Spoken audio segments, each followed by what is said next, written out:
আসসালাম বারাকাতুহুম ওনার মতো একজন ব্যক্তি, এত বড় শেখুল হাদিস। অবশ্য শয়তান অনেক সময় মানুষকে ধোঁকা দিতে পারে। আমি বলছি না যে দুনিয়ার সমস্ত আলেমরা একেবারে মাসুম, দুনিয়াতে মাসুম হচ্ছে নবী রাসূলগণ, কথা বলেন ঠিক কিনা? এছাড়া আর সমস্ত সাহাবায়ে কেরাম যারা আছেন তারা মাকফুর এবং তারা মাসুম অবস্থায় দুনিয়া থেকে বিদায় নিয়েছেন। এছাড়া যত মানুষ আছে সব মানুষের গুনাহ আছে না নাই? আল্লামা মামুনুল হক সাহেব উনি দুনিয়াতে আল্লাহ তাআলা ওনাকে পাঠিয়েছেন এই জাতির জন্য একটা নিয়ামত হিসেবে আমি মনে করি। তো 3 বছর আগে ওনাকে যেভাবে যে অভিযোগে ওনাকে গ্রেফতার করানো হলো, কারারুদ্ধ করা হলো, আলহামদুলিল্লাহ 3 বছরের ব্যবধানে প্রায় 38টা মামলায় সবকিছুতেই জামিন হয়েছে। তাহলে বোঝা যায় লোকটা কি এখন আর দোষী না নির্দোষ? আমার কথা কি বুঝতেছেন? লোকটা কি দোষী না নির্দোষ? এখন নির্দোষ যেহেতু প্রমাণিত হয়েছে, তাহলে ওনাকে যে হ্যান্ডকাপ করানো হলো, কষ্ট দেওয়া হলো, নির্যাতন করা হলো, ওনাকে পরিবার থেকে বঞ্চিত করা হলো, জাতির থেকে মাহরুম করা হলো, ছাত্রদের থেকে বঞ্চিত করা হলো, ছাত্র ওনার থেকে মাহরুম হয়ে গেল, জাতি ওনার থেকে মাহরুম হয়ে গেল, সন্তানরা, ছোট বাচ্চার একটি অবস্থা দেখে আমাদের সবারই অন্তরে কান্না এসেছে, আবেগ এসেছে। ছোট বাচ্চাটা ওনাকে বারবার দেখতে চেয়েছে, কোলে উঠতে চেয়েছে, ওনাকে কোলে উঠতে দেয় নাই, ওনাকে কোলে নিতে দেয় নাই। কিন্তু আলহামদুলিল্লাহ ছাড়া পাওয়ার পরে ওনার সেই ছোট্ট বাচ্চাটি ওনাকে আদর করে বাবার বুক জড়িয়ে ধরেছে, গলা জড়িয়ে ধরেছে। তাহলে বাবা নামক নিয়ামত থেকে 3 বছরের বেশি সময় যে উনি যে বঞ্চিত ছিলেন, এখন 3 বছরের এই যারা কারারুদ্ধ করে রাখা হয়েছে, এটা কি আর ফিরে আসবে? আসবে না। সুতরাং এর জন্য আমার একটি আবদার থাকবে, আল্লামা মামুনুল হক সাহেব সহ যত ওলামায়ে কিরাম বাংলার জমিনে আছে, এদেশের আলেমরা কখনো শত্রু দাবি করে কারো বিরুদ্ধে কথা বলে নাই। মামুনুল হক সাহেবের কণ্ঠের সাথে কণ্ঠ মিলিয়ে বলতে চাই, সন্তান এতিম হবে আফসোস নাই, মা বাবা সন্তান হারা হবে আফসোস নাই, আপন ভাইয়ের রক্ত কার লাশ কাদের উপর উঠবে আফসোস নাই। একটাই মাত্র তামান্না আমাদের জীবনের, সেটা হলো যতদিন দুনিয়াতে আমরা থাকবো আল্লাহ এবং রাসূলের নাফরমানি যেন না হয়, সেদিকেই আমাদেরকে খেয়াল রাখতে হবে, ঠিক কিনা? জমিনে যখন নাকি জুলুম বেড়ে যায়, অন্যায় বেড়ে যায়, অত্যাচার বেড়ে যায়, জালেমের দুরাত্মায় যখন বেড়ে যায়, আল্লাহর রহমতের দরজা বন্ধ হয়ে যায়, ওই জমিনে আল্লাহর পক্ষ থেকে আযাব এবং গজব চলে আসে, ঠিক কিনা? তোমার হাত কেটে গেলে ব্যথা হয় কেন বুকে? বন্ধু তোমার পা ভেঙে গেলে জল আসে কেন চোখে? বন্ধু তোমার হাত কেটে গেলে ব্যথা হয় কেন বুকে? বন্ধু তোমার পা ভেঙে গেলে জল আসে কেন চোখে? বন্ধু তোমার ভাই মরে গেলে তুমি কাঁদো কোন দুঃখে? বন্ধু তোমার ঘর পড়ে গেলে ভেঙে পড়া কোন সুখে? বলবে আমায় পাগল তুমি কি বোঝো না সহজ কথা? যে কোনো অঙ্গে আঘাত লাগে যে সারা দেহে করে ব্যথা, শিরায় শিরায় রক্ত ধারায় মিশে যায় যন্ত্রণা, প্রকৃতির এই শাসন বিধান তুমি কেন বুঝলে না? ওগো বন্ধু আমার আসল কথাটা তাহলে এবার শোনো, সারা দুনিয়ায় মুসলমানের ভেদাভেদ নাই কোনো, উত্তর হতে দক্ষিণ মেরু সকল মুসলমান, উত্তর হতে দক্ষিণ মেরু সকল মুসলমান, সাদা কালো ধনী গরিব সবাই এক দেহে এক প্রাণ। তবে ফিলিস্তিনে ভেসে যায় কত মুসলমানের খুন, তবুও তোমার রক্তে এখনো জ্বলে না কেন আগুন? বন্ধু জ্বলে না কেন আগুন? বন্ধু জ্বলে না কেন আগুন? বন্ধু জ্বলে না কেন আগুন?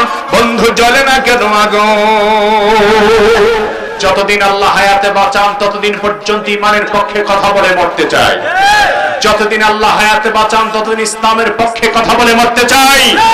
যতদিন আল্লাহ হায়াতে বাঁচান বাতিলের বিরুদ্ধে জিহাদের ঝান্ডা হাতে মোকাবেলা করে মরতে চাই, ঠিক কি না বলো? কারা কারা তৈরি আছেন হাত তুলে দেখো।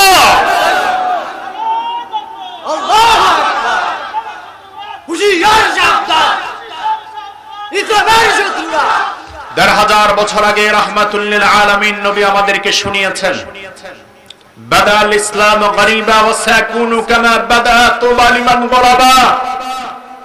স্বল্প সংখ্যক মানুষ নিয়ে ইসলাম শুরু হয়েছে, আবার ইসলামের এমন সময় আসবে যে সময় স্বল্প সংখ্যক মানুষ ইসলাম নিয়ে দুনিয়া বসবাস করবে। তাদেরকে জেল জুলুম নির্যাতন জরিমানা অত্যাচার নির্যাতন কোনো কিছু ঈমান থেকে তাদেরকে দূরে সরাতে পারবে না। রাসূল করিম সাল্লাল্লাহু আলাইহি সাল্লাম বলছেন, যারা স্বল্প সংখ্যক মানুষ যারা ঈমান নিয়ে বেঁচে থাকবে, তওবা লিমান গরাবা, তাদের জন্য হলো সুসংবাদ, তাদের জন্য হলো সুসংবাদ। সুতরাং মুসলমান আমাদেরকে সুসংবাদের জন্য আচ্ছাদিত করছে, হাত ছাড়িয়ে দিচ্ছে। কোন অবস্থাতে ঈমানকে দুর্বল করার কোনো সুযোগ নেই। ইসলাম যেভাবে এসেছে, ইসলাম ইনশাআল্লাহ ইসলামের রশিকে যদি আঁকড়ে ধারণ করতে পারি কোরআন এবং সুন্নাহর আলোকে, আমাদের এটা বিশ্বাস এবং আমাদের ঈমান, আগামী কালকের পৃথিবী মুসলমানদের হবেই হবে ইনশাআল্লাহ। ঠিক কি না বলো? আজকের পৃথিবীতে মুসলমানরা নির্যাতিত, নিপীড়িত, মজলুম। আমাদের জন্য দায়িত্ব আছে, করণীয় আছে। পৃথিবীর একটা মুসলমান নির্যাতিত হলে সারা দুনিয়ার মুসলমান এই নির্যাতনের কারণে প্রতিবাদ করে, এটা আমাদের দায়িত্ব। আমাদের বাজারে আগে খুব Pepsi, Coca-Cola, seven up, Sprite, পান্তা খুব চলতো। এখন আলহামদুলিল্লাহ অনেক জায়গায় এগুলি বন্ধ হয়ে গেছে। যারা বলুন ঠিক কিনা? চরম পর্যায়ে অর্থনৈতিক প্রতিবাদ তাদের বিরুদ্ধে করা হচ্ছে এবং মালয়েশিয়াতে এবং পৃথিবীর অন্যান্য রাষ্ট্রগুলিতে ইসরায়েলি পণ্য বয়কট করেছে। তার মানে হচ্ছে সারা পৃথিবীর মানুষ যারা অমুসলিম তারাও এই নির্যাতন নিপীড়নকে বরদাস্ত করতে পারছে না, সহ্য করতে পারছে না। যেখানে অমুসলিম আমেরিকার দেশ হয়ে খ্রিস্টানরা পর্যন্ত জালেম স্বৈরাচার ইহুদিদের বিরুদ্ধে মাঠে নেমেছে, মুসলমান জাতির জন্য উচিত যেখানেই মুসলমান নির্যাতিত হবে তার প্রতিবাদ প্রতিটা মুসলমানকে করতে হবে। ঠিক কিনা আমার ভাইয়েরা? এই জন্য আমাদেরকে জাগ্রত হওয়ার দরকার আছে না নাই? আমরা আমার বন্ধুরা বলতে পারেন হুজুরে আওয়াজ দিয়ে লাভ হবে কি? আমাদের আওয়াজ তো ফিলিস্তিন যাবে না, আমাদের আওয়াজ তো ইসরায়েল পর্যন্ত যাবে না, আমেরিকা পর্যন্ত যাবে না। এটা আপনি বলতে পারেন, কিন্তু আমার কথা হচ্ছে, মুসলমান ইমানদারের কথা হচ্ছে, আমাদের আওয়াজ ফিলিস্তিন, আমাদের আওয়াজ ইসরায়েল আর আমেরিকা পর্যন্ত যাওয়ার দরকার নেই। আমাদের আওয়াজটা আল্লাহর আরশ আজিম পর্যন্ত পৌঁছা দরকার। আমাদের আওয়াজ আস্তে আস্তে গোটা দুনিয়ায় পৌঁছে যাওয়া দরকার। বাতিল শক্তি যারা মুসলমানদের দিকে আঙ্গুল তুলে কথা বলতে না পারে, তাদের সাহসকে ভেঙে চুরমার করে দেওয়া দরকার। আল্লাহ আমাদের সবাইকে কবুল করুন। এজন্য মুসলমান প্রস্তুতি নেওয়ার দরকার আছে তো ইনশাআল্লাহ। প্রস্তুতি কিভাবে নেবেন? ঈমান এবং আমলকে মজবুত করে, পাশাপাশি বাতিলের বিরুদ্ধে যুদ্ধের মোকাবেলায় আমাদেরকে মানসিকতা রাখতে হবে। জিহাদ একদিন আসবেই। জিহাদের ময়দানে আসলে পরে, ডাক আসলে পরে যেন আমরা জিতে পারি, আমরা যেন লড়াই করার হিম্মত রাখতে পারি। কারণ রাসূল বলেছেন, যে ব্যক্তি আল্লাহর প্রতি জিহাদ করার নিয়ত রাখবে, সে যদি বিছানাতে পড়েও মারা যায়, যুদ্ধ না করে, আল্লাহ তাকে শাহাদাতের মর্যাদা দান করে কিয়ামতের ময়দানে দাঁড় করাইয়া দিবেন। এজন্য আমরা আলহামদুলিল্লাহ একত্রিত হয়েছে, অনেক ভাইরা এসেছেন। 3 বার তাকবীর দেব ইনশাআল্লাহ। পারবেন তো ইনশাআল্লাহ? গলার আওয়াজটা পরিষ্কার করেন। ওয়াজ মাহফিল নাই, আশেপাশে অনেক কম হয়, যার জন্য আপনাদের একটু সাউন্ড ডাউন হতে পারে। এজন্য পরিষ্কার করে প্রস্তুতি নিয়ে আওয়াজ দিব। নারায়ে তাকবীর। দ্বিতীয় নাম্বার, নারায়ে তাকবীর, নারায়ে তাকবীর। আল্লাহ আমাদের সবাইকে কবুল করুন। মনোযোগের সাথে সংক্ষিপ্ত সময় কিছু কথা যেন আরজ করতে পারি। আল্লাহ তাআলা তৌফিক দান করুন, বলুন আমিন। দুনিয়াকে আল্লাহ তাআলা বড় সুন্দর করে সাজিয়েছেন, পৃথিবী বড় সুন্দর করে আল্লাহ তাআলা সাজিয়েছেন। এই সুন্দর পৃথিবীকে আল্লাহ তাআলা সাজিয়েছেন, কেন সাজিয়েছেন? একটাই উদ্দেশ্য, দুনিয়ার প্রতিটা বান্দা বান্দি যেন তার মালিক আল্লাহকে চিনে, রবকে চিনে। রবের পরিচয় পাওয়ার জন্য দুনিয়াকে আল্লাহ এত সুন্দর করে সাজিয়েছেন। সুবহানাল্লাহ বলেন। আল্লাহ রাব্বুল আলামিন বলেন, ও পৃথিবীর মানুষেরা, ও পৃথিবীর ঈমানদারেরা, তোমাদের হেদায়েতের জন্য, কল্যাণের জন্য আমি আল্লাহ তাআলা 30 পারা কোরআন তোমাদের জন্য নাজিল করে দিলাম। এই 30 পারা কোরআনে এত সুন্দর করে পৃথিবীর বর্ণনা আমি আল্লাহ তাআলা দান করে দিলাম। পৃথিবী কত সুন্দর করে সাজালাম, আকাশ জমিন কত সুন্দর করে আমি আল্লাহ তাআলা সাজিয়ে দিলাম।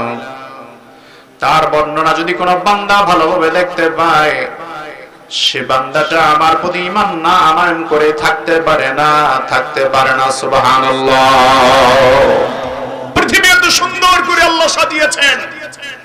পৃথিবীর কারিশমা দেখে, সৌন্দর্যতা দেখে এটাই আমাদের মন প্রমাণ করে, এত সুন্দর পৃথিবী সাজানোওয়ালা একজন আছে না নাই? এই পৃথিবীকে আল্লাহ তাআলা এত সুন্দর করে সাজালেন।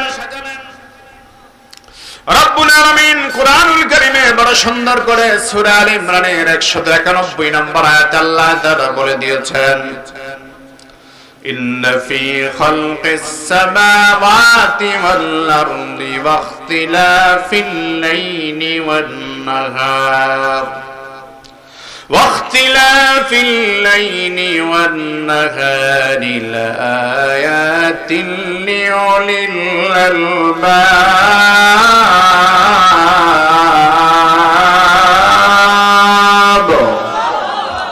আল্লাহ রাব্বুল আলামিন বলেন ইন্না ফি খালকিস সামাওয়াতি ওয়াল আরদ নিশ্চয়ই আকাশ এবং জমিন সৃষ্টির মাঝে ওয়াখতিলাফিল লাইলি ওয়ান নাহার রাত এবং দিবসের পরিবর্তনের মাঝে লায়াত আল্লাহ বলছেন তাদের জন্য নিঃসন্দেহে অনেক বড় নিদর্শন রয়েছে। কাদের জন্য? আল্লাহ বলেন লিউলিল আলবাব, যারা জ্ঞানী মানুষ, জ্ঞান যাদের আছে। আল্লাহ তাআলা বলেন জ্ঞানী মানুষের জন্য অনেক বড় নিদর্শন আমি আল্লাহ তাআলা রেখে দিলাম। আকাশকে সুন্দর করে বানালাম, জমিনকে সুন্দর করে সাজালাম আমি আল্লাহ তাআলা, পৃথিবী সুন্দর করে সাজালাম আমি আল্লাহ তাআলা, আকাশকে তারকারাজি দ্বারা বড় সুন্দর করে সাজিয়ে দিলাম আমি আল্লাহ তাআলা। আল্লাহ বলেন আমার সৌন্দর্যতার মাঝে, আকাশ জমিন সৃষ্টির মাঝে দুনিয়াবাসীদের মধ্যে যারা জ্ঞানী আছে তাদের জন্য অনেক বড় নিদর্শন রয়েছে, অনেক বড় শিক্ষণীয় বিষয় রয়েছে। আকাশ এবং জমিনের সৌন্দর্যতা দেখে শিক্ষণীয় বিষয় হলো এটাই, আকাশ বানিয়েছেন একজন আল্লাহ আছেন, আকাশ বানিয়েছেন একজন বানানোওয়ালা আছেন, জমিন বানিয়েছেন একজন বানানোওয়ালা আছেন, পৃথিবী বানিয়েছেন একজন বানানোওয়ালা আছেন, পাহাড় সমুদ্র বানিয়েছেন নিঃসন্দেহে একজন বানানোওয়ালা আছেন। পাহাড় এবং সমুদ্রে আপনি আপনি হয় নাই, নিশ্চয়ই একজন বানানোওয়ালা আছে না নাই? মুসলমান নবীর কণ্ঠে, ইমানের কণ্ঠে আওয়াজ দিয়ে বলি সেই বানানোওয়ালার নাম কি? সেই বানানোওয়ালা আল্লাহ তাআলা আকাশ বানিয়েছেন, জমিন বানিয়েছেন। আল্লাহ বলেন লিউলিল আলবাব, জ্ঞানীদের জন্য নিদর্শন রয়েছে। জ্ঞানীরা মনে করবে আকাশ জমিন এমনিতেই হয় নাই, নিশ্চয় একজন বানানোওয়ালা আছেন যিনি আমাদের রব, গোটা বিশ্ব জগতের রব। তারপর আল্লাহ তাআলা বলেন ইমানদার যারা, জ্ঞানী যারা, জ্ঞান যাদের আছে, শিক্ষা যাদের আছে, ধর্মীয় মূল্যবোধ যাদের আছে, জ্ঞানের পরিধি যাদের আছে, আল্লাহ বলেন আল্লাযীনা ইয়াযকুরুনাল্লাহা কিয়ামান ওয়া কুউদা। আল্লাহ তাআলা বলেন আল্লাযীনা ইয়াযকুরুনাল্লাহা কিয়ামান ওয়া কুউদা, যারা আল্লাহকে স্মরণ করে, আল্লাহর কথা স্মরণ করে, আল্লাহর জিকির যারা করে দাঁড়ানো অবস্থায়, বসা অবস্থায়, ওয়া আলা জুনুবিহিম, টেক লাগানো অবস্থায় যারা আল্লাহকে স্মরণ করে, আল্লাহর জিকির করে, জিকির করার পরে তাফাক্কারুনা ফি খালকিস সামাওয়াতি ওয়াল আরদ, আকাশ এবং জমিনের বিভিন্ন বিষয় নিয়ে তারা চিন্তা ভাবনা করে, গবেষণা করে, গবেষণা করার পরে তারা চিন্তা করার পরে, গবেষণা করার পরে সিদ্ধান্ত তারা উপনীত হয় রব্বানা মা খালাকতা হাযা বাতিলা, ও আমাদের রব, ও আমাদের আল্লাহ, রব্বানা মা খালাকতা হাযা বাতিলা, আয় আল্লাহ আকাশ নিয়ে গবেষণা করলাম, জমিন নিয়ে গবেষণা করলাম, তোমার সৃষ্টি নিয়ে গবেষণা করলাম, গোটা বিশ্ব ভান্ডার নিয়ে গবেষণা করার পরে এটাই বুঝলাম, এটাই জানলাম মা খালাকতা হাযা বাতিলা, আয় আল্লাহ তাআলা তুমি আকাশ জমিনকে অনর্থক বানাও নাই, বেহুদা বানাও নাই। আয় আল্লাহ তুমি নিশ্চয়ই কারণে বানিয়েছো, নিশ্চয়ই তুমি কোনো কারণে বানিয়েছো, নিশ্চয়ই তুমি অনর্থক আকাশ বানাও নাই, জমিন বানাও নাই। আকাশ এবং জমিন তুমি বানিয়েছো তোমাকে চেনার জন্য, তোমাকে জানার জন্য, তোমাকে বোঝার জন্য। তারপরে তারা আল্লাহর কাছে ফরিয়াদ করে বলেন ফাকিনা আযাবান নার, আয় আল্লাহ তোমার আযাব থেকে, জাহান্নামের আযাব থেকে আমাদেরকে বাঁচায় দাও, আমাদেরকে বাঁচায় দাও। আমার বন্ধুগণ, এই জমিনের মালিক কেউ নয়, জমিনের মালিক একমাত্র কে? আসতে বলবেন না, জোরে আওয়াজ করে বলেন কে? এই আকাশ থেকে বৃষ্টি দেওয়ার একমাত্র মালিক আমরা দেখতে পাই প্রচন্ড তাপমাত্রা বেড়ে গেলে আমাদের দেশের অনেক বুদ্ধিজীবীদের চিন্তা ভাবনা শুরু হয়ে যায়, তাপমাত্রা কেমনে কমানো যায়, বিভিন্ন পরামর্শ শুরু হয়ে যায়। গত রমজানের ঈদের পর থেকে দীর্ঘদিন পর্যন্ত প্রচন্ড তাপমাত্রা বাংলাদেশ ছিল কি ছিল না? এখনো তাপমাত্রার কিছু অবস্থান আমার বাংলাদেশে আছে না নাই? নাকি আপনাদের উজানি এলাকায় তাপমাত্রা কম গেছে? কথা বলেন আছে না নাই? তাপমাত্রা গোটা বাংলাদেশকে এমন ভাবে আক্রান্ত করেছে, এমন ভাবে আচ্ছাদিত করেছে। সৌদি আরবে আমরা দেখলাম তাপমাত্রা 40-এর উপরে উঠলে পরে মানুষ হয়রান হয়ে যায়, 46-45 পর্যন্ত উঠলে পরে মানুষের অবস্থা খারাপ হয়ে যায়। আর আমার পবিত্র ভূমি বাংলার জমিনে এত বেশি পরিমাণ তাপমাত্রা বাংলার জমিন আর কোনোদিন দেখে নাই। এত বেশি পরিমাণ তাপমাত্রা বাংলাদেশে হয়েছে বন্ধু, 46-47 ডিগ্রি পর্যন্ত বাংলাদেশে তাপমাত্রা হয়েছে। অথচ সৌদি আরবের ভূমিতে, আরব ভূমিতে আমরা দেখতে পেলাম, আমরা মিডিয়ার মাধ্যমে জানলাম, প্রিন্ট মিডিয়া, ইলেকট্রনিক মিডিয়ার মাধ্যমে আমরা জানলাম, সেখানে এখনো তাপমাত্রা অনেক কম, অনেক স্বল্পতা পাওয়া যায়। এমনকি প্রতিদিন সেখানে বৃষ্টি হওয়ার কারণে অনেক বেশি পরিমাণ পানিও জমে গেছে। পাহাড়ের বিভিন্ন এলাকাতে এখন শাক সবজি, শস্য, তরুলতা, বিভিন্ন রকম ফল ফলাতে উৎপন্ন করছে। তার মানে যেই তাপমাত্রা বাংলাদেশের জন্য ছিল, অনুকূলে ছিল, সেই তাপমাত্রা আমার মনে হয় আরব কান্ট্রিতে চলে গেছে। আরবের তাপমাত্রা মনে হয় যেন বাংলাদেশে চলে এসেছে, এমন একটা পরিস্থিতি বিরাজমান হয়েছে। এখন আমাদের দেশের যারা বুদ্ধিমান, বুদ্ধিজীবী যারা আছেন, যারা চিন্তা ভাবনা গবেষণা করেন, তারা আমাদেরকে উপদেশ দিতে লাগলেন। কেমন উপদেশ? ছাতা নিয়ে বের হবেন। আমরা তো বলি ছাতা নিয়ে বের হবো, এটা ছোটবেলার থেকেই জানি। রৌদ্র বেশি হলে ছাতা নিতে হয়, বৃষ্টি হলে ছাতা নিতে হয়। পানির বোতল নিয়ে যাবেন, তারপরে ঠান্ডা পরিবেশে থাকবেন। বাংলাদেশের পরিবেশে এমন অবস্থা আমার মনে হয় কখনো হয় নাই। হিট স্ট্রোক করে গরমের তাপের কারণে অনেক মানুষের পর্যন্ত মারাও গিয়েছে। তার মানে আমাদেরকে কি মেসেজ দিচ্ছে বন্ধু? এত বেশি পরিমাণ তাপমাত্রা কমছে না, তারপরও বাড়তেছে, শুধুমাত্র বাড়তেছে। তার কারণ কি? এই তাপমাত্রা বাড়ার ব্যাপারে হাদিসে পাক আমাদেরকে বলে ১৫০০ বছর আগে আল্লাহর হাবিব আখির নবী মুহাম্মদ সাল্লাল্লাহু আলাইহি ওয়াসাল্লাম ১৫০০ বছর আগে উম্মতের জন্য নবীজি আমাদের জন্য আদেশবাণী করে গিয়েছেন, তাপমাত্রা যখন বৃদ্ধি পায় তখন তোমরা নামাজ পড়ো, ঠান্ডা করার জন্য নামাজ পড়ো।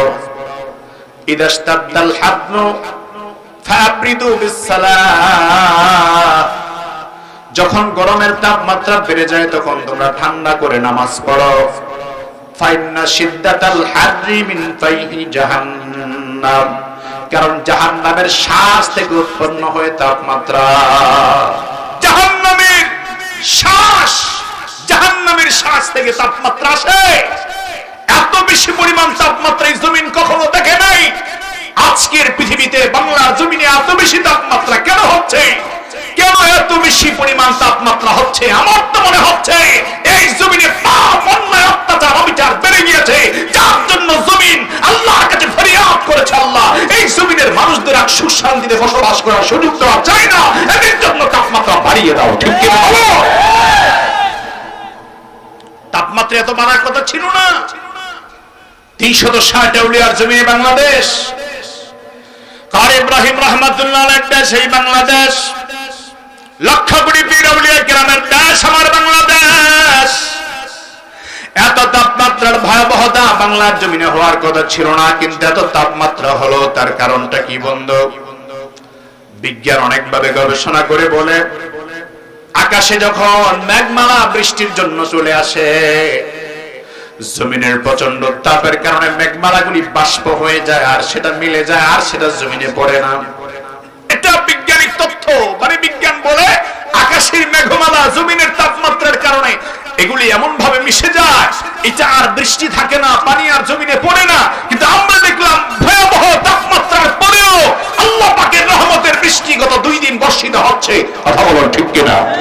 তার মানে হচ্ছে যত ব্যাখ্যা যতজনই দিক না কেন, সব ব্যাখ্যার পরে একটা ব্যাখ্যাই আমাদের সামনে আসে। কোরআনের ব্যাখ্যা, কোরআন আমাদেরকে বলেছে ইন্নাল্লাহা ইনদাহু ইলমুস সাআ ওয়া ইউনাজ্জিলুল গায়স, আল্লাহর পক্ষ থেকে বৃষ্টি আসে, আল্লাহ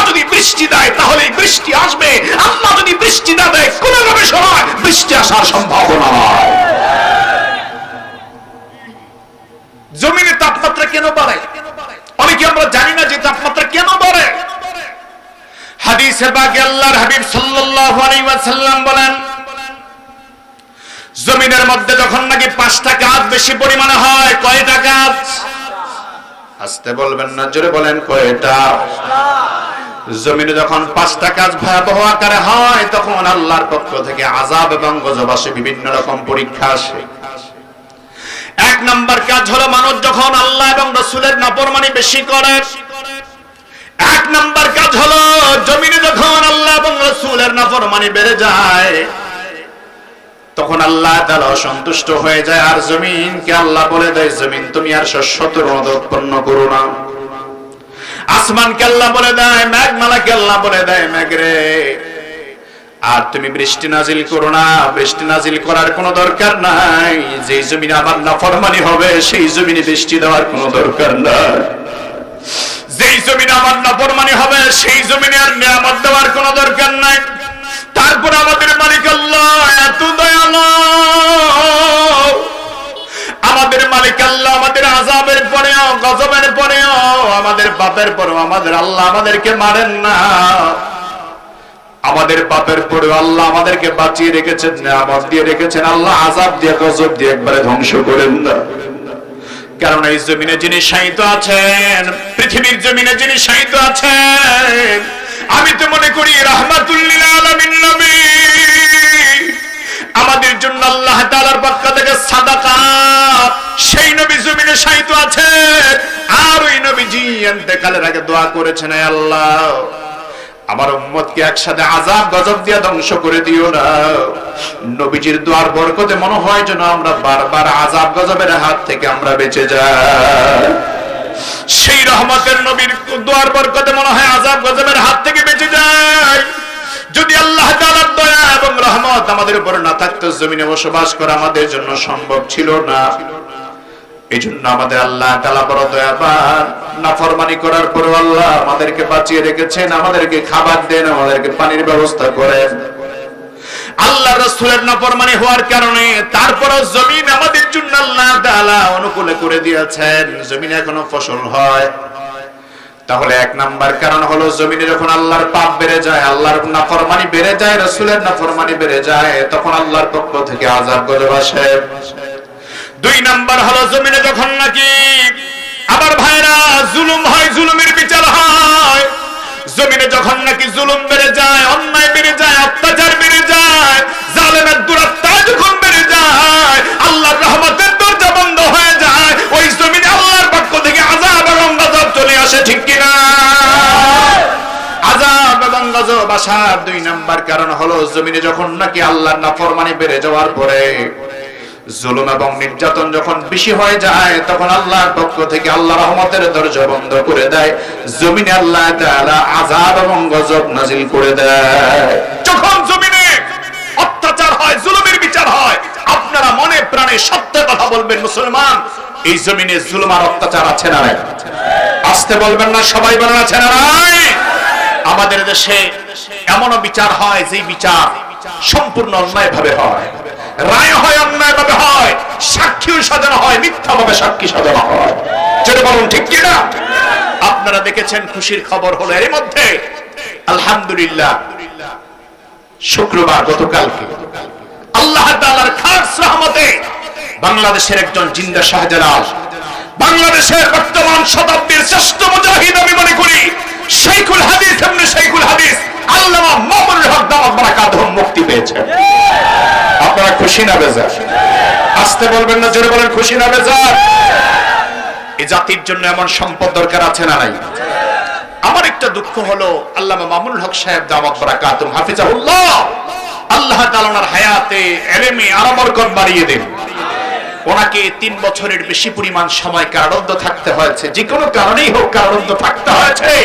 আমরা মনে করেছি 3 বছরে মনে হয় ওনার মনের স্পৃহা কমে গেছে, কিন্তু কারাগার থেকে বের হওয়ার পরে ওনার যে গুঞ্জনের আত্মচিৎকার শুনতে পেলাম, ওনার যে সাহসী বক্তব্য শুনতে পেলাম, তাতে বোঝা যায় 1000 বছর জঙ্গলের ভিতরেও খাঁচার ভিতরে বাঘ আটকে রাখলেও সেই খাঁচার বাঘ কোনোদিন ভাল্লুকে পরিণত হয় না।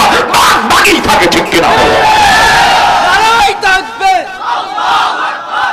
আমারই শত্রুরা, বাতিলের আতঙ্ক। আমার ভাইয়েরা, আমার ভাইয়েরা, আবেগে স্লোগান আসছে আর কি। আমাদেরকে আবেগের সাথে জোশকে সাথ হুশুর আনা বিহি চাই, কথা বলে ঠিক কিনা? আমি বলতেছিলাম এই কথা যে আল্লামা মামুনুল হক দামাত বারাকাতুহুম ওনার মতো একজন ব্যক্তি, এত বড় শেখুল হাদিস। অবশ্য শয়তান অনেক সময় মানুষকে ধোঁকা দিতে পারে। আমি বলছি না যে দুনিয়ার সমস্ত আলেমরা একেবারে মাসুম। দুনিয়াতে মাসুম হচ্ছে নবী রাসূলগণ, কথা বলেন ঠিক কিনা?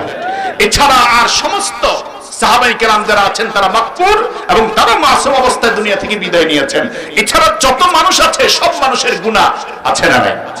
আল্লামা মামুনুল হক সাহেব উনি দুনিয়াতে আল্লাহ তাআলা ওনাকে পাঠিয়েছেন এই জাতির জন্য একটা নিয়ামত হিসেবে আমি মনে করি। তো 3 বছর আগে ওনাকে যেভাবে যে অভিযোগে ওনাকে গ্রেফতার করানো হলো, কারারুদ্ধ করা হলো, আলহামদুলিল্লাহ 3 বছরের ব্যবধানে প্রায় 38টা মামলায় সবকিছুতেই জামিন হয়েছে। তাহলে বোঝা যায় লোকটা কি এখন আর দোষী না নির্দোষ? আমার কথা কি বুঝতেছে? লোকটা কি দোষী না নির্দোষ? এখন নির্দোষ যেহেতু প্রমাণিত হয়েছে, তাহলে ওনাকে যে হ্যান্ডকাপ করানো হলো, কষ্ট দেওয়া হলো, নির্যাতন করা হলো, ওনাকে পরিবার থেকে বঞ্চিত করা হলো, জাতির থেকে মাহরুম করা হলো, ছাত্রদের থেকে বঞ্চিত করা হলো, ছাত্র ওনার থেকে মাহরুম হয়ে গেল, জাতি ওনার থেকে মাহরুম হয়ে গেল, সন্তানরা, ছোট বাচ্চার একটি অবস্থা দেখে আমাদের সবারই অন্তরে কান্না এসেছে, আবেগ এসেছে। ছোট বাচ্চাটা ওনাকে বারবার দেখতে চেয়েছে, কোলে উঠতে চেয়েছে, ওনাকে কোলে উঠতে দেয় নাই, ওনাকে কোলে নিতে দেয় নাই। কিন্তু আলহামদুলিল্লাহ ছাড়া পাওয়ার পরে ওনার সেই ছোট্ট বাচ্চাটি ওনাকে আদর করে বাবার বুক জড়িয়ে ধরেছে, গলা জড়িয়ে ধরেছে। তাহলে বাবা নামক নিয়ামত থেকে 3 বছরের বেশি সময় যে উনি যে বঞ্চিত ছিলেন, এখন 3 বছরের এই যারা কারারুদ্ধ করে রাখা হয়েছে, এটা কি আর ফিরে আসবে? আসবে না। সুতরাং এর জন্য আমার একটি আবদার থাকবে, আল্লামা মামুনুল হক সাহেব সহ যত ওলামায়ে কেরাম বাংলার জমিনে আছে, এদেশের আলেমরা কখনো শত্রু দাবি করে কারো বিরুদ্ধে কথা বলে নাই। মামুনুল হক সাহেবের কণ্ঠের সাথে কণ্ঠ মিলিয়ে বলতে চাই, সন্তান এতিম হবে আফসোস নাই, মা বাবা সন্তান হারা হবে আফসোস নাই, আপন ভাইয়ের রক্ত কাঁদ লাশ কাদের উপর উঠবে আফসোস নাই। একটাই মাত্র তামান্না আমাদের জীবনের, সেটা হলো যতদিন দুনিয়াতে আমরা থাকবো আল্লাহ এবং রাসূলের নাফরমানি যেন না হয়, সেদিকেই আমাদেরকে খেয়াল রাখতে হবে, ঠিক কিনা? সেটা বলো ঠিক কিনা? আমার ভাইয়েরা, সেজন্য আমার একটি প্রস্তাবনা হচ্ছে যে এরকম কোন আলেমদেরকে যেন কখনোই কারারুদ্ধ করা না হয়, কারণ আলেমরা জাতির জন্য নিয়ামত, কথা বলুন ঠিক কিনা? আপনার আমার ভুল ধরিয়ে দেয় আলেম ওলামারা, এটা কখনো শত্রুতামি বশত নয়, বরং মনের চাহিদার কারণে, দিলের তামান্নার কারণে আমার ভাই যেন জাহান্নামী না হয়, তাকে বাঁচাবার জন্য একজন আলেম জীবন বাজি রেখে তাকে বুঝাবার চেষ্টা করে, তাকে গুনাহ থেকে অন্যায় থেকে বেঁচে থাকার চেষ্টা চালায়, কথা বলুন ঠিক কিনা? তাহলে বলতেছিলাম এই জমিনে অপরাধ অন্যায় আছে না নাই? তাহলে জমিনে অন্যায় যদি বেড়ে যায়, তাহলে জমিন হাহাকার করে আল্লাহকে বলে, আল্লাহ যেই জমিনে তোমার অন্যায় বিচার হয় এই জমিন আর রাখার কোনো দরকার। এখন আমাদের দেশে বিচার হয় অনেক সময় রাতের অন্ধকারে বিচার শেষ হয়ে যায়। একজনের বিচার, যার টাকা আছে সে বিচার পায় না, যে বিচার পায় যার টাকা নাই সে বিচারের হকদার হলেও বিচার পায় না। সমাজের অনেক বিচারক আছে যারা রাতের অন্ধকারে ঘুষের টাকা হাতে পেয়ে বিচারের রায় পরিবর্তন করে দেয়, ঠিক কিনা? জোরে বলুন ঠিক কিনা? আমার ভাইয়েরা, সেজন্য বিচার যারা করবেন তাদের কাছে আমার আবদার, সমস্ত ন্যায় বিচারকদেরকে আল্লাহ কিয়ামতের আদালতে ডাকবেন এবং আরশে আজিমের ছায়ার নিচে তাদেরকে জায়গা দিবেন। সুতরাং সেই জায়গায় যেন ন্যায় বিচারকরা থাকতে পারে, আমাদেরকে ন্যায় ইনসাফ প্রতিষ্ঠা করার জন্য চেষ্টা করার দরকার আছে না নাই? 2 নাম্বার হলো, জমিনে যখন নাকি পাপ বেড়ে যায়, জুলুম অত্যাচার বেড়ে যায়, জুলুমের বিচার যখন শুরু হয়ে যায়, আল্লাহ তাআলার পক্ষ থেকে আযাব এবং গজব চলে আসে। 3 নাম্বার হলো বন্ধু, যখন নাকি জমিনের মধ্যে গায়িকা নায়িকা বেড়ে যায়, অশ্লীলতা পাপ বেড়ে যায়। এখন আমাদের জমিনে, বাংলার জমিনে দেখা যায় আবার বন্ধুগণ, যারা যেই বেশি পরিমাণ নোংরামি আর অসভ্যতামি করতে পারে তাদেরকে মিডিয়ার মাধ্যমে বেশি বেশি করে প্রমোট করা হয়, ঠিক কিনা? যত বেশি নোংরামি আর অশ্লীলতা গাইলে দিতে পারে, এটাই হচ্ছে আধুনিকতা। আর বোরখা পরবে, এটা আধুনিকতা নয়। অথচ বোরখা একটা নারীর সম্মানের প্রতীক, ইজ্জতের প্রতীক। যারা বোরখাকে ঘৃণা করবে আর কশিন কালা মুসলমান হতে পারে না, পারে না, পারে না, ঠিক কিনা? আমার কথা কি রাগ করতেছেন? বেজার হচ্ছেন? আওয়াজ দিয়ে বলেন আল্লাহু আকবার। আর জোরে বলেন আল্লাহু আকবার।